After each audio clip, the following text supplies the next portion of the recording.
আমি কোনোভাবেই পাঠাতে পারবো না।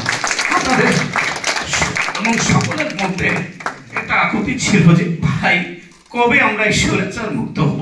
আমি আমার মাকে দেখতে পারি না, কত মানুষ আমাকে বলেছে ভাই আমি পালিয়ে এসছি, হাজারের পর হাজার মাইল হেঁটে আসছি, পাহাড়ের ভিতর দিয়ে এসছি, এভাবে করে তারা দেশ ছেড়ে পালিয়েছে, শুধু জীবনটা নিয়ে পালিয়েছে, বেঁচে থাকার তাগিদে পালিয়েছে।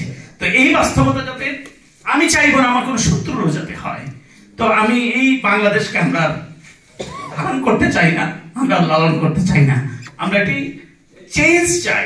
এই চেঞ্জটা হইতে হলে আমাকে চেঞ্জ হইতে হবে। আমি যদি চিন্তা চেতনায় মানসিকতায় যদি আমি সেইটাই ধারণ করি, আমি যদি নিজেরই মনে করি যে না আমি যা করছি সেটাই সঠিক আর কেউ করেনি, এটাও ঠিক না। অনেক কথা বলেছেন, এটি কিন্তু একজনের বিষয় ছিল না, এটি একটা সম্মিলিত প্রয়াস ছিল।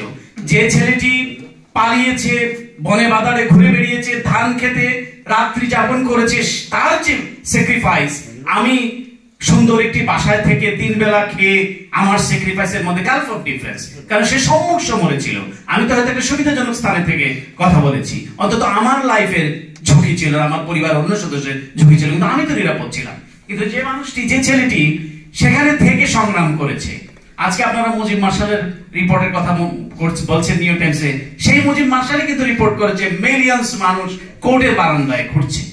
তো নিউ টাইমসে যেটি হলো যে আমাদের রিয়েলিটিটা বুঝতে হবে এবং আমাদের এই সুযোগকে যাতে আমরা হাতছাড়া না করি, আমরা যাতে গায়ের জুড়ে নিজের কথাটা স্টাবলিশ করার চেষ্টা না করি, আমরা যাতে অন্যের মতকে টলারেন্স করার মতো মেন্টালিটি যাতে আমাদের গড়ে ওঠে।